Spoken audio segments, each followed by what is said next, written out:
로마서 12장 1절로 2절까지 말씀을 우리 함께 봉독하십니다. 형제 자매 여러분, 그러므로 나는 하나님의 자비하심을 힘입어 여러분에게 권합니다. 여러분의 몸을 하나님께서 기뻐하실 거룩한 산제물로 드리십시오. 이것이 여러분이 드릴 합당한 예배입니다. 여러분은 이 시대의 풍조를 본받지 말고 마음을 새롭게 함으로 변화를 받아서 하나님의 선하시고 기뻐하시고 완전하신 뜻이 무엇인지를 분별하도록 하십시오. 아멘. 할렐루야. 우리 하나님의 위하신 구원을 찬양합니다. 강추위가 계속 이어지고 있습니다. 감기 조심들 하시고 건강관리 잘 하십시오. 우리 방호민 간사가 2주 동안에 국도대장정 하면서 전도하고 올라와서 제일 추울 때 이렇게 하냐고 고생했다 하니까 날씨는 추웠지만 영혼은 뜨거웠습니다. 옆에 계신 성도님 보고 인사합시다. 성도님을 보니 내 영혼이 뜨거워집니다. 네. 그렇죠. 우리 안에 예수님이 계시니까 서로 예수를 바라볼 때 우리 영혼이 뜨거워지죠.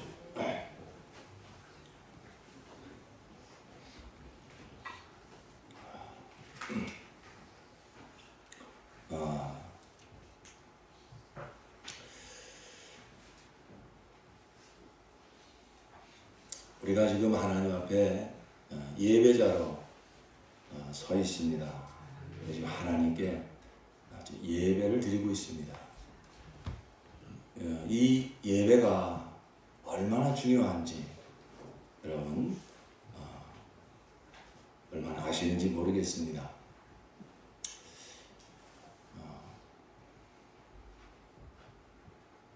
제가 하나님께 늘 간구하는 기도 중에 하나가 예배입니다.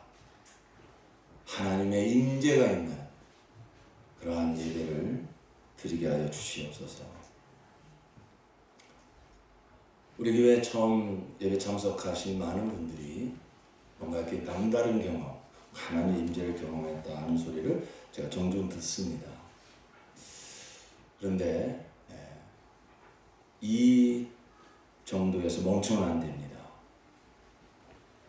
어느 정도의 하나님의 임재를 우리가 구하고 경험하여야 되냐면 우리의 인생이 바뀌는 그 하나님의 임재를 경험함으로 우리의 삶이 변화되어지고 우리의 인생이 바뀌는 이런 강력한 하나님의 임재가 우리 예배 가운데 임하여야 될 줄로 믿습니다. 성경을 보면 여러분 이미 그 부분 지나가셨죠? 창세기 4장에 하나님께 최초로 드리는 예배의 모습을 보게 됩니다. 누구죠? 가인과 아벨이 하나님께 예배를 드리죠. 그들이 비록 타락하긴 했지만 그 부모들로부터 하나님께 예배를 드리라고 하는, 예배를 드리며 하나님 만나 주신다고 하는 그런 분명한 가르침을 받았을 것입니다.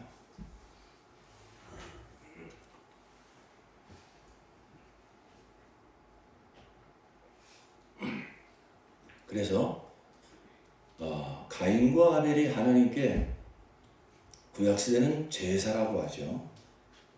그 예배입니다. 그래서 그들이 하나님께 제사를 드렸는데 그 제사가 하나님이 다 받으신 건 아니에요. 가인의 제사는 하나님이 받지 않으셨습니다. 그리고 아벨의 제사만 받으셨습니다. 이건 여러분 간단한 문제가 아닙니다. 그 예배 성공과 실패가 가인과 아벨의 삶을 완전히 바꿔놨습니다. 그래서 가인은 그 세상 나라에 하나님을 떠나 그러한 세상 나라의 대표자가 되고 말았어요. 그래서 그 이후에 성경은 가인 계열과 셋 계열로 나눠진다. 성경은 그걸 분명히 보여주고 있습니다. 그 결정적인 계기가 뭐냐면 예배를 실패한 거예요. 제사를 실패한 거예요. 그런데 아벨은 비록 형 가인에게 돌에 맞아 죽는 정말 어떻게 보면 어처구니 없는 꽃도 피워보지 못한 그러한 인생을 살았지만 그 단 한 번의 그 제사의 성공으로 그 예배의 성공으로 그는 하나님을 증거하는 그런 놀라운 믿음의 사람이 됐어요. 히브리서 11장 4절에 믿음으로 아벨은 가인보다 더 나은 제사를 하나님께 드림으로 의로운 자라 하시는 증거를 얻었으니 하나님이 그 예물에 대하여 증거하심이라. 저가 죽었으나 그 믿음으로써 오히려 말하느니라. 그 단 한 번의 그 제사의 성공. 그는 비록 이렇게 짧게 죽었지만 그 믿음은 오늘도 이렇게 우리가 말하고 있습니다. 그처럼 우리가 예배를 성공하느냐, 예배를 실패하느냐 하는 것은 우리의 삶에 엄청난 결과를 가져온다고 하는 것을 우리는 알아야 됩니다.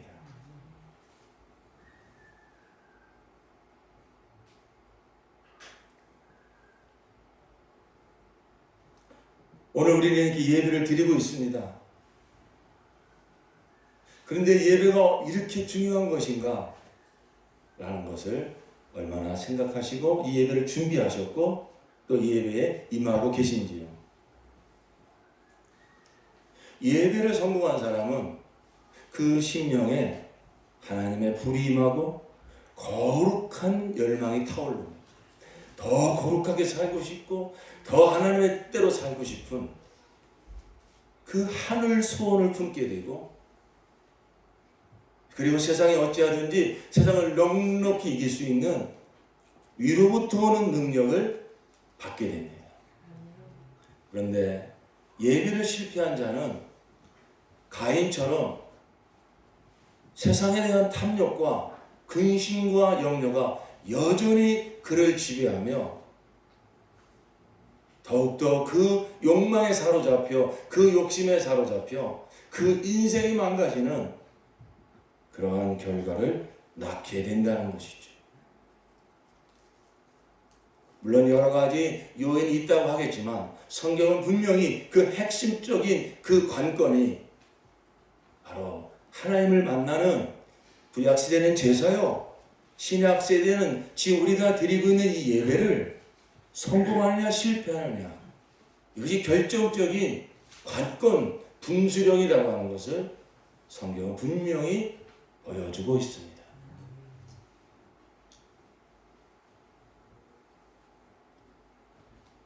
신약교회 역사를 볼 때에도 하나님의 놀라운 구원이 주 예수 그리스도로 말미암아 이 땅에 이루어지고 그리고 이 복음이 예루살렘으로부터 시작하여 온 족속에게 전파되어지는 여러분 결정적인 사건을 우리는 사도행전 2장에서 볼 수 있지 않습니까?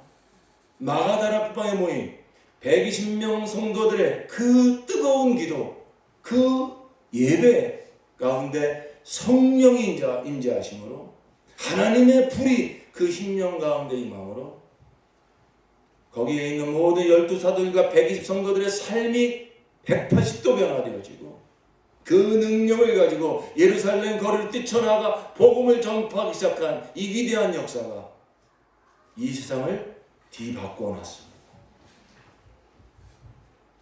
그 하나님의 임재를 뜨겁게 경험한 그 예배, 우리 한국 땅에도 마찬가지입니다. 한국 땅에 복음이 들어와 이 복음이 능력 있게 이 한반도를 뒤덮은 결정적인 사건, 1907년 평양 장대현 교회에서 드리는 그 예배 가운데 성령이 임재하시고 회개의 역사가 일어나므로 그 하나님을 뜨겁게 경험한 그 한 번의 예배가 이 한반도를 복음으로 뒤덮는 그 놀라운 계기가 되었던 것입니다. 늘 말씀드리지만 저는 제 인생과 제 신앙의 결정적인 그 계기 1990년 9월 2일입니다. 그날이 무엇이냐고요? 제가 27살에 군대 가서 일주일 내내 그 상한 심령으로 주의 얼굴을 구하며 예배를 기다리다가 드렸던 그 첫 번째 논산 연무대에서 그 예배, 첫 시간부터 끝날 때까지 눈물 범벅이 되어 드렸던 그 예배, 그 한 번의 예배는 제 인생을 바꿔놨습니다. 제 신앙의 놀라운 전환점이 됐습니다. 이뿐이겠습니까? 여러분도 많은 간증을 하실 수 있을 것입니다. 많은 우리 믿음의 선진들, 그들의 삶이 변화된, 그들이 그 뜨거운 사명을 받고 하나님의 나라를 위해서 헌신하게 된 결정적인 계기는 거의 다 이 예배 시간에, 예배를 통하여 하나님의 임재를 경험하고 하나님이 주신 사명을 받고, 그러므로 그 모든 삶이 변화된 것을 우리는 알 수 있습니다.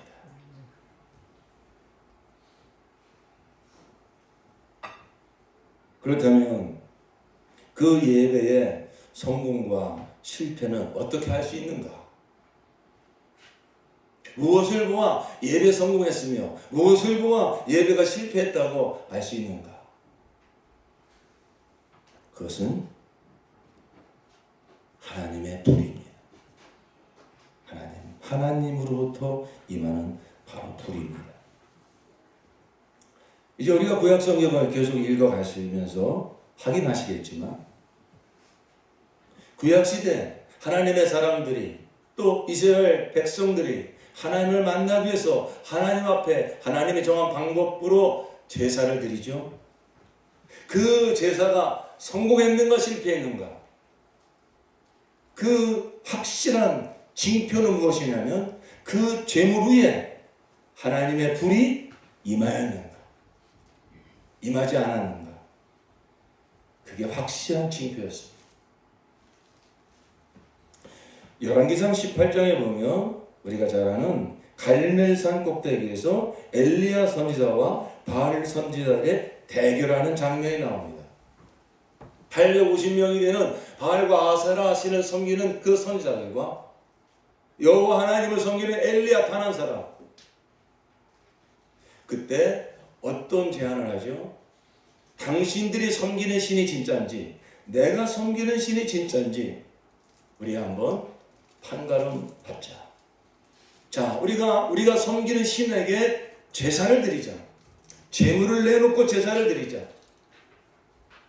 당신들이 섬기는 신이 진짜 신이라면 그 제물 위에 불을 내릴 것이고, 내가 섬기는 여호와 신이 진짜라면 내가 드린 제물 위에 불을 내려줄 것이요. 그래서 그들이 각자 제물을 드렸을 때 어떻게 되었습니까? 바알과 아세라를 섬기는 선지자들은 불을 내려 주소서, 불을 내려 주소서. 불이 안 내려지니까 자기 몸을 막 자해하면서 미친 듯이 날뛰면서 별짓을 다 했지만 그들의 제물 위에는 불이 내리지 않았어요. 그러나 엘리야 선지자가 바친 그 제물, 의심할까봐 그 주위를 구덩이를 파고 막 물을 붓고 물을 흠뻑 적시고 그렇게 한 다음에 단 한 번의 기도를 통하여 하나님이 살아계신 나의 하나님이시며 내가 하나님의 종이며 내가 하나님의 뜻대로 살고 있다는 사실을 증거하여 주시옵소서. 그 단 한 번의 기도를 통하여 위로부터 불이 내려 그 재물을 다 불태우고 그 주에는 물까지 다 살라버리는 놀라운 역사를 하나님이 보여주셨습니다.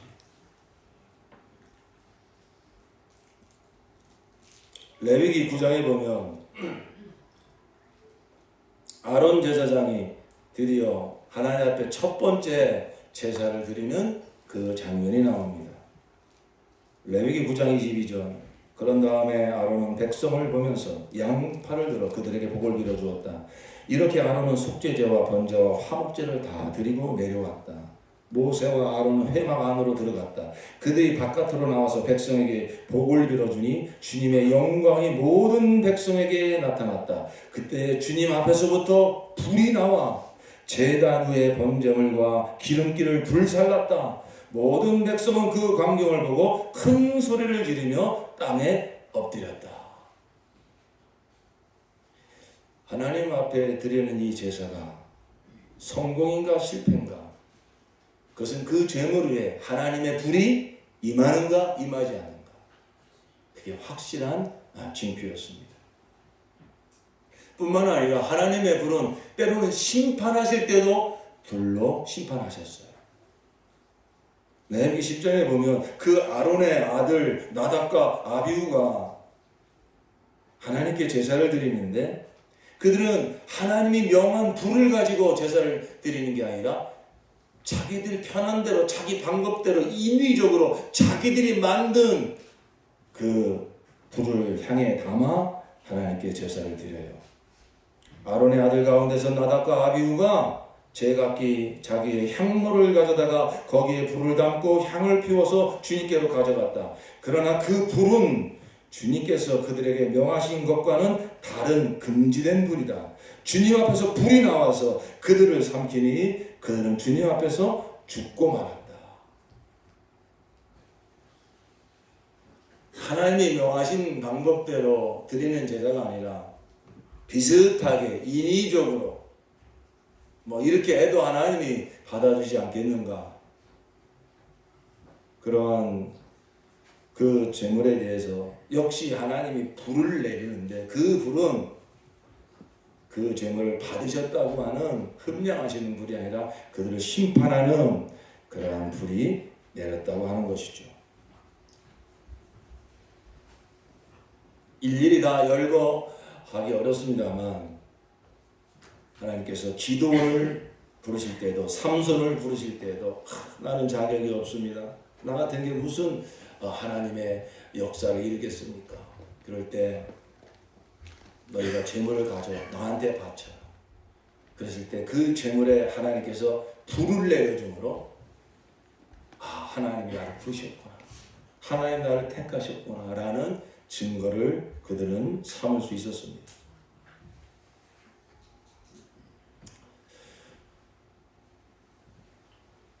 우리가 지금 출애굽기 어제 1장에서 5장까지 읽으셨죠? 거기 모세가 미디안 광야에 도망가 있다가 80세가 되었을 때 하나님께서 모세를 부르시잖아요. 어떤 사건을 통해서 부르시죠? 그 떨기나무에 불이 임합니다. 그게 바로 하나님의 임재였어요. 그래서 모세가 거기서 하나님의 음성을 듣고 출애굽의 역사를 이루는 그러한 사건을 보게 됩니다.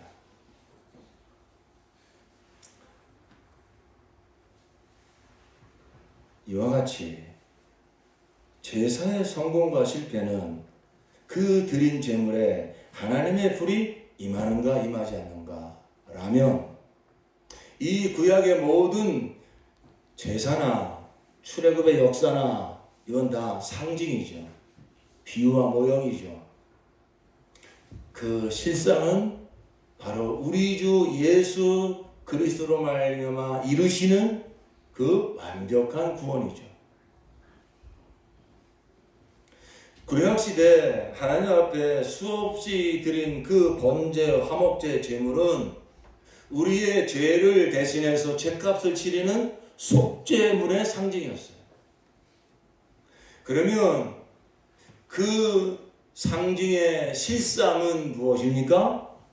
예수죠.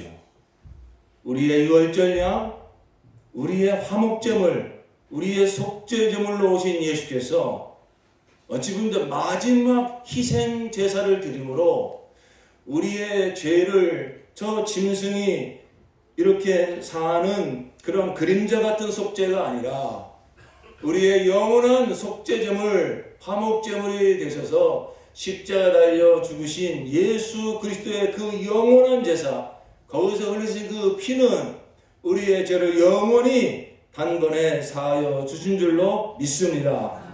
그러므로 신약시대에는 더 이상 속죄제물이 필요가 없습니다. 예수님께서 우리의 영원한 제물이 되어 주셨기 때문에.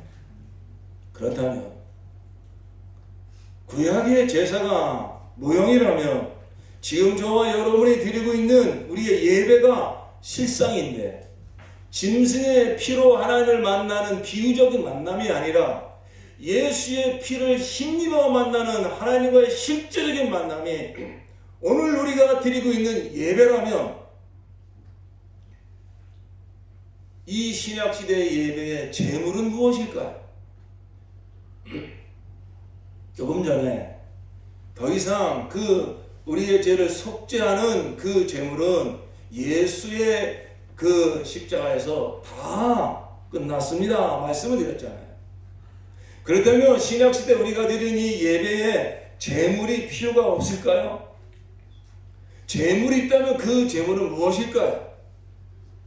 오늘 우리에게 주신 로마서 12장 1절 말씀을 다시 한번 함께 공독합시다. 시작. 형제 자매 여러분, 그러므로 나는 하나님의 자비하심을 힘입어 여러분에게 권합니다.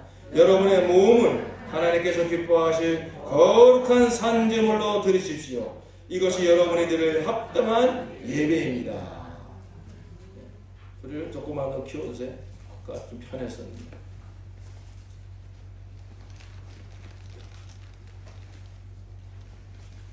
이제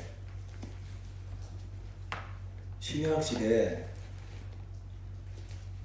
우리 신약교회의 예배의 제물은 바로 우리 자신입니다. 우리가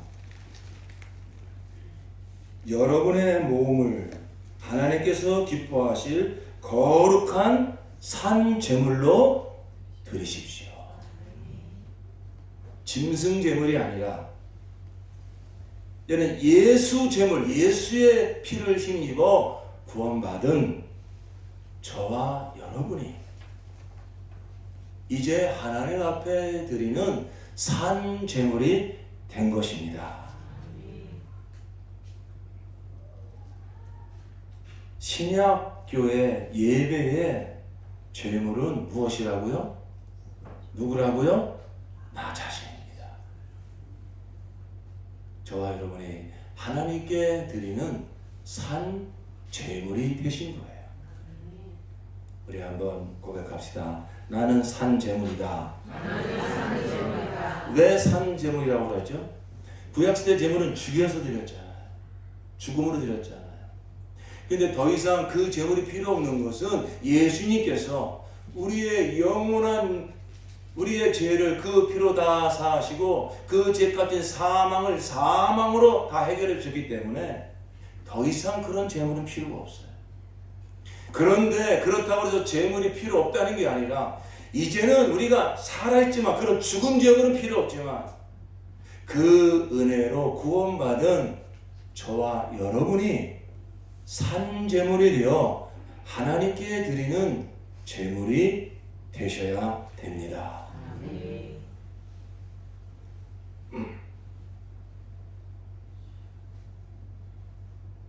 자, 그러면 정말 중요한 질문을 드리겠습니다. 저와 여러분이 산제물이 되어 하나님께 지금 예배를 드리고 있는데 이 예배가 성공했는가 실패했는가 어떻게 알 수 있을까요?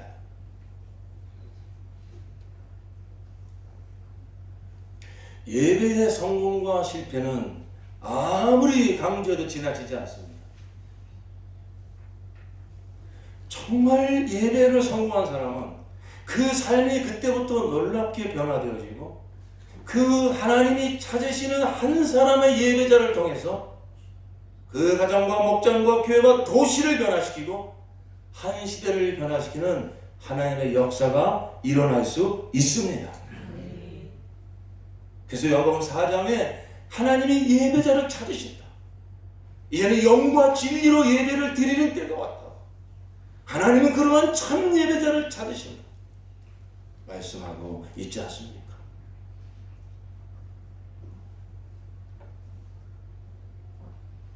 주일 돌아왔으니까 예배 드리러 가야지. 그래서 이렇게 예배 자리에 나오셔서 예배를 드리시는 여러분의 예배도 참 귀합니다.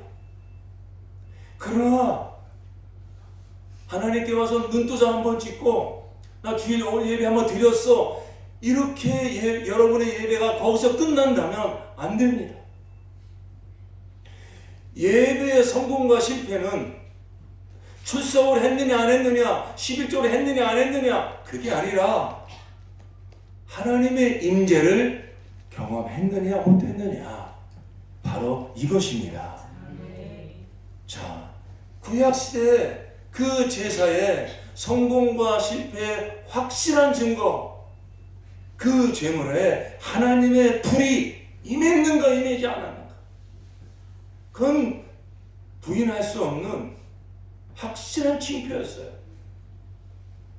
우리가 산제물 되어 오늘 하나님께 예배를 드리고 있는데 오늘 나의 예배가 성공했는가 실패했는가, 그것은 바로 산제물 되어 하나님께 드리는 나의 심령에 하나님의 불이 임하였는가 임하지 않았는가, 바로 그것입니다.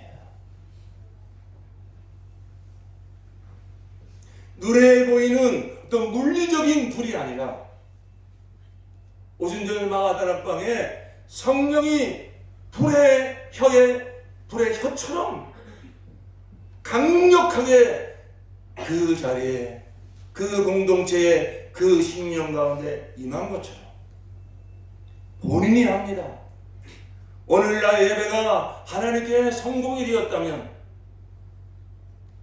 기도 시간에 되었건 찬양 시간에 되었건 헌금 시간에 되었건 설교 시간에 되었건 내 심령 가운데 하나님의 불이 임하여서 내 안에 여전히 머뭇거리고 있던 세상을 향한 모든 탐욕과 제약이 불살라버리고 나의 하나님 내 구주를 향한 뜨거운 사랑이 불타오르며 거룩하게 살고 싶은 거룩한 욕망이 불타올라 이로부터 얻으시는 하나님의 능력을 가지고 내 삶의 지금 환경이 어떠하든 세상이 어찌하든 모든 것을 다 이길 수 있는 넉넉한 능력을 가지고 예배당을 나서게 될 것입니다. 이것이 예배 성공입니다. 원리는 똑같습니다. 하나님의 불이 임하는가 임하지 않는가.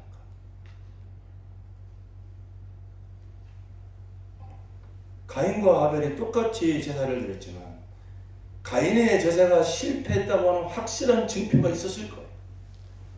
아벨의 제사는 하나님의 불이 임했지만 가인의 제사는 하나님의 불이 임하지 않았어요. 그냥 그 모습 그대로 있었어요. 예배의 실패는 무엇입니까? 예배 전에 뭔가 답답하고 뭔가 근심이 있고 뭔가 불안하고 그런 마음을 가지고 왔는데 예배를 끝나고 나서도 여전히 내 마음이 어둡고 내 마음이 불안하고 세상 일로 말미암아 근심과 염려가 떠나지 않고 하늘은 보이지 않고 내일 또 세상에 나가서 어떻게 살아야 되나 두려움이 내 마음을 가득 채우고 있다면 그 사람은 예배를 실패한 거죠. 내가 산재물 되어 하나님께 지금 예배를 드리고 있는데 아무런 내 심령의 변화가 일어나지 않았다면 내 심령이 여전히 냉랭하고 차갑다면 그 예배는 실패한 것이에요. 예배의 실패, 예배의 성공은 그 인생을 좌우하는 것.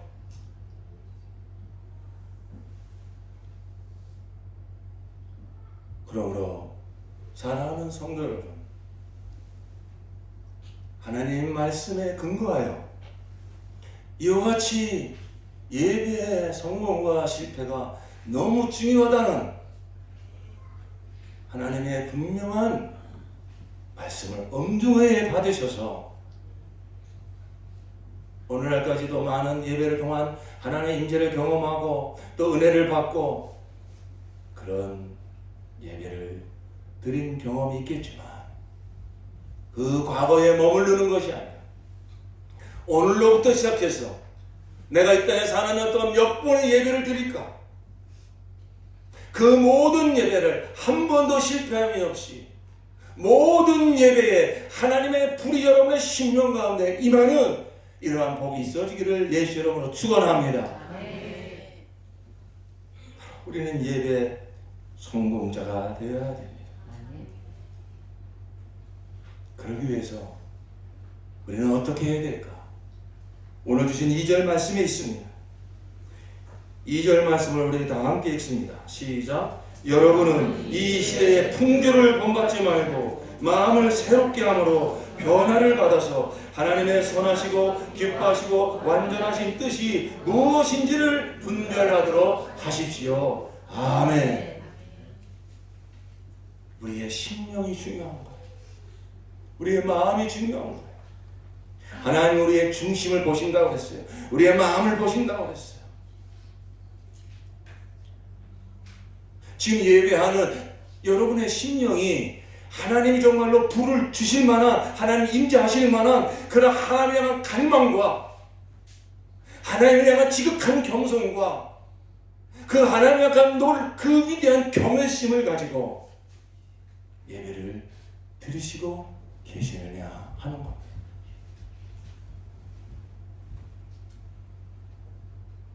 우리는 지금 너무나 편하게 예배를 드리고 있어요. 그러니까 예배를 향한 그 어떤 거룩한 갈망을 갖기에 어떻게 보면 우리는 참 너무 안 좋은 환경 가운데 살고 있는 거예요. 여러분 아십니까? 지금 이 시간도 저 어느 나라에서는, 저 중국 땅에서는, 저 중동 어느 나라에서는 목숨 걸고 예배를 드리는 형제 자매들이 있습니다. 초대교회 성도들은 목숨 걸고 예배 드렸어요.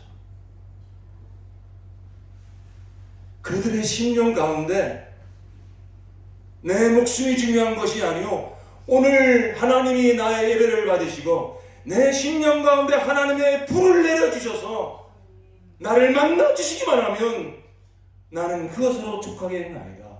그것이 내가 세상을 살 능력이요, 세상을 살 이유요, 내게 준 사명을 감당할 힘입니다. 주여, 오늘날 예배를 받아 주시옵소서. 임재하여 주시옵소서. 초대교회의 능력은 거기에서 왔던 거예요. 그들이 그 예배를 기다리며 한 주 동안 어떻게 살았을까요? 그 믿음을 지키기 위해서 얼마나 그들은 조롱과 멸시를 당하며 핍박을 당하며 친구들로부터도 가족들로부터도 다 버림받으며, 지금도 그렇습니다. 어느 나라에서는 이슬람이 대부분이 그 나라에서 내가 기독교인이라는 것을 드러내면 취직도 제대로 못하고 무시받고 그런 나라가 지금도 있어요. 그럼에도 불구하고 예수를 만난 자는, 예수만이 구원자임을 알고 있는 자는, 그리고 그 주님 머지않아 다시 오신다고 하는 그날을 소망하고 있는 자는 내가 그리스도님을 부인하지 않습니다. 그러니 그 믿음을 지키기 위해서 이 세상에 나가 그 믿음을 지키고 주신 사명 감당하며 핍박과 멸시와 조롱을 받을 때 주님의 임재를 약속받은 그 예배를 향한 그리움과 갈망이 얼마나 커지겠습니까? 내가 세상에서 이렇게 무시당하고 멸시당하고 조롱당한다 할지라도 사랑하는 형제 자매들과 함께 모여 예배할 때 나의 하나님, 내 구주 예수는 나를 만나 주신다. 그 예배 가운데 주님은 임재하셔서 그 얼굴을 나타내 주신다. 그 예배를 향한 그리움이 얼마나 뜨겁겠냐. 비록 허름한 지하실에 모여 몇 사람 안 되는 자들이 모여 거기에 무슨 훌륭한 프로그램이 있으며 무슨 훌륭한 예배당이 있었겠습니까? 그런 것이 없어도 그 거룩한 갈망, 그 주님의 얼굴을 뵙기 원하는 그 뜨거운 소원과 그 거룩하신 하나님을 향한 지극한 경외심을 가지고 그들이 모였을 때 그 예배 가운데는 하나님의 임재가 충만히 임한 줄로 믿습니다. 비록 우리가 그런 지금 환경이 아니라 할지라도 그러기 때문에 더욱더 우리는 정신을 차려서 우리의 심령을 주님을 향한 거룩한 갈망으로 채우고 이 세상 풍조를 본받지 말고 하나님을 무시하고 하나님을 부인하고 전부 세상 우상, 자아 우상을 들이밀며 이것이 행복이라고, 이것이 너의 인생의 꽃길을 깔아준다고 틈만 나면 들이닥치는 학교에, 직장에, 세상에 나아가서 물밀듯이 몰려오는 이러한 세상 풍조, 이러한 세상 가치관을 본받지 말고 여러분은 이 시대의 풍조를 본받지 말고 그런 것을 마음에 생각 없이 받아들이지 말고 성령이 거하시는 이 거룩한 성전 오직 예수로 가득 채우고 그런 마음이 들어왔다 할지라도 즉시 회개하여 마음을 새롭게 하고 변화를 받아서 하나님의 선하시고 기뻐하시고 완전하신 뜻이 무엇인지를 분별하도록 하십시오. 가정에서 내가 남편이라면 남편을 향한 하나님의 선하시고 기뻐하시고 완전하신 뜻이 무엇인지 분별하여 세상 나라 가치관에 휩쓸려서 속지 마시고 친구들 만나 세상 친구들이 하는 그런 얘기에 귀를 열지 마시고 남편이면 남편에게, 아내면 아내에게, 부모면 부모에게, 자식이면 자식에게 하나님이 주신 분명한 계명이 있지 않습니까? 그게 하나님의 선하시고 기뻐하시고 온전하신 뜻 아닙니까? 직장의 상사는 상사에게, 부하직이면 부하직원에게, 그 나라의 백성이면 백성에게, 지도자면 지도자에게 하나님이 주신 선하시고 기뻐하시고 온전하신 뜻이 분명히 있지 않습니까? 이 하나님 나라 가치관으로 하나님의 계명으로 내 마음을 새롭게 하여 알게 모르게 들어온 오염된 세상 가치관들, 세상의 그러한 모든 상식들 날마다 내버리고 내 심령에 오직 하나님 나라 가치관으로 내 구주 예수님의 계명으로 그 말씀으로 가득 채워가시기를 축복합니다. 우리의 심령에 이 갈망과 거룩함이 있어야 돼요.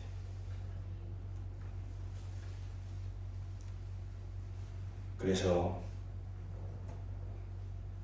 그러한 심령을 가지고 와 그런 심령을 우리가 준비할 때 우리의 모든 예배의 태도와 복장과 시간과 모든 예배를 준비하는 모습이 달라질 거예요.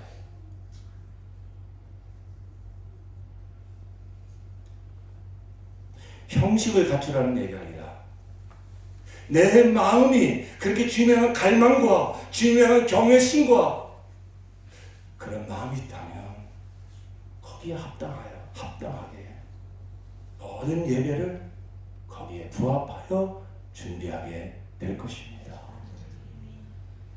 하나님은 그 심령을 원하시는 거예요.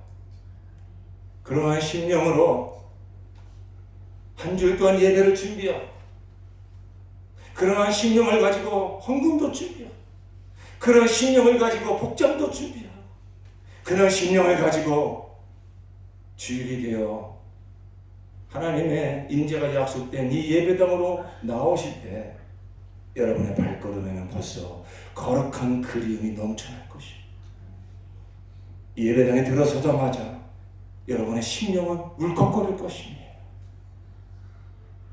세상에 멋진 공연을 보러 가도 며칠 전부터 흥분하고 그 공연장에 들어설 때 그 흥분이, 그 어떤 설렘이 확 채우거든.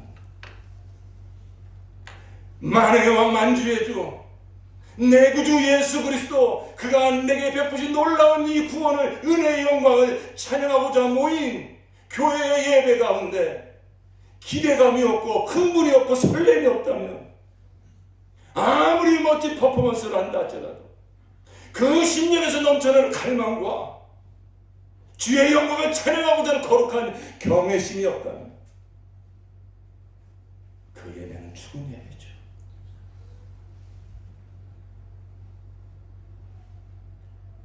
교회의 영광은 하나님의 임재에 있습니다. 예배의 핵심은, 예배의 중심은 하나님의 임재에 있습니다. 하나님의 임재는 관념이 아닙니다. 하나님의 임재는 사상이 아닙니다. 분명한 실제입니다. 우리의 심령에 임하시는 하나님의 불, 우리의 심령에 있는 모든 죄악을 불태워버리고 주님을 향한 거룩한 갈망으로, 주님을 향한 뜨거운 사랑으로 다시 우리의 심령을 일으켜 세워주시는 하나님의 임재, 하나님의 불, 이것이 바로 우리 신약교회의 하나님의 약속하신 위대하신 복입니다. 우리 함께 더욱더 예배를 사모하여 한 주일 동안 정말로 주일 인생이 되셔서 예배를 준비하며 살아봅시다. 하나님의 선하시고 기뻐하시고 온전하신 뜻이 여러분이 거하는 그 가정에, 직장에, 학교에, 친구를 만날 때 다 그 가운데 있습니다. 그 하나님의 뜻을 구하시고 그 하나님의 뜻으로 마음을 새롭게 하셔서 믿음을 지키시고 선한 싸움을 싸우십시오. 세상은 조롱할 것입니다. 세상은 환영하지 않을 것입니다. 그러나 그러면 그럴수록 주님을 향한 그리움은 뜨거워져 갈 것입니다. 그 믿음을 지키고자 세상에서 여러분이 환난과 핍박을 만나신다면 오히려 그것은 주님을 향한 거룩한 그리움을 뜨겁게 해주는 소재가 되는 것입니다. 세상에서 핍박과 멸시를 받고 외롭고 고독할 때 그 모든 것들을 하나님의 불이 임할 수 있는 그러한 땔감으로 삼으십시오. 오히려 그런 것으로 말미암아 심령이 더 뜨거워지고 주님을 뵙고 싶은 더 갈망이 일어나는 소재로 삼으십시오. 변명하지 마시고 남 탓하지 마시고 남 원망하지 마십시오. 여러분이 믿음을 지키려다가 하나님 뜻대로 살려다가 무시당하고 멸시당한다면 하나님은 아십니다. 그 상한 마음 가지고 예배를 준비하십시오. 예배를 기다리십시오. 세상은 몰라주지만 주님은 아십니다. 내가 이 믿음을 지키고 이렇게 살아가는 것 주님이 아시지 않습니까? 비록 이 작은 믿음이지만, 결심만한 믿음이지만, 주여 이 믿음 지키고자 주님의 뜻인 걸 알아 내가 지켰사오니 이 믿음을 증거하여 주시옵소서. 나의 예배 가운데 불로 임하여 주시옵소서. 나를 만나 주시옵소서. 우리 그렇게 한 주 한 주 살아봅시다. 이 길의 끝에서 영광 중에 다시 오실 주님을 배울 것입니다. 이것이 점점 죄악이 가득하고 재앙이 드리워지는 이 세상을 넉넉히 이기며 세상을 구원할 수 있는 능력, 우리 인생의 절대적인 전환점, 우리의 신앙이 날마다 새로워지는 결정적인 계기가 예배의 성공에 있음을 꼭 기억하셨어. 우리 그러한 정말 하나님이 기쁘시게 임재해 줄 수 있는 그 불로 확실하게 우리의 심령에 임하여 줄 수 있는 그런 예배자로 살아가시기를 예수 이름으로 축원합니다. 기도합시다.